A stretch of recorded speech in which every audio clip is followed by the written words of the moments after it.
Hi everybody, it's Christina from Adventures in Polish Land, and today I am sharing my thoughts on Out of the Dust by Karen Hesse.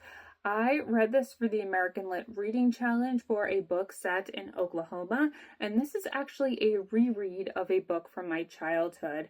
This was originally published in the 90s, which is when I would have read it, and I've kept it in my book collection all of these years and decided to revisit it recently.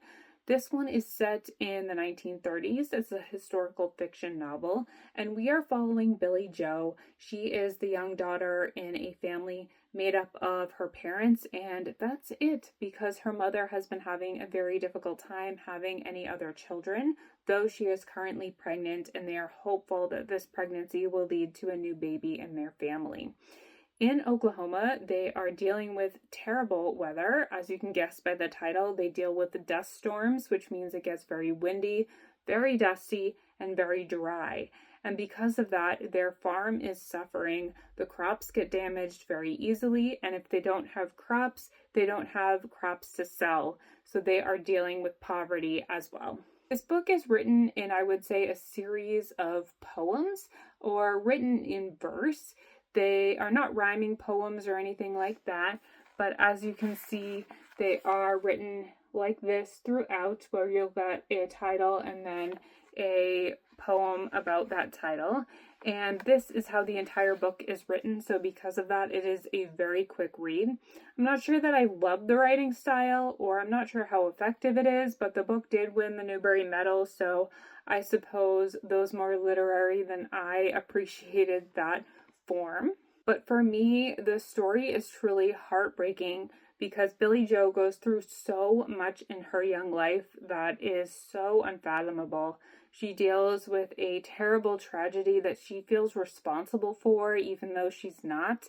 But because of that, she has to learn how to move on and persevere essentially on her own because she has a very strained relationship with her father. The two of them struggle to relate to one another and get along, and she has to do a lot of growing up in her young years. One thing I do really enjoy about this book, though, is that despite all of the horrors and obstacles that Billie Jo faces throughout her young life, she continues to look forward even when it's not easy. The book therefore has a strong theme of hope throughout. I certainly learned a lot in this short novel, even on the reread, because I didn't remember much of it as an adult. I appreciated learning about what the landscape and climate was like in Oklahoma at this time, and I think it was really interesting to see how Billie Jo as a young, I almost said Billy Joel, how Billie Jo as a young girl at this time was able to participate in things like piano performances in the community,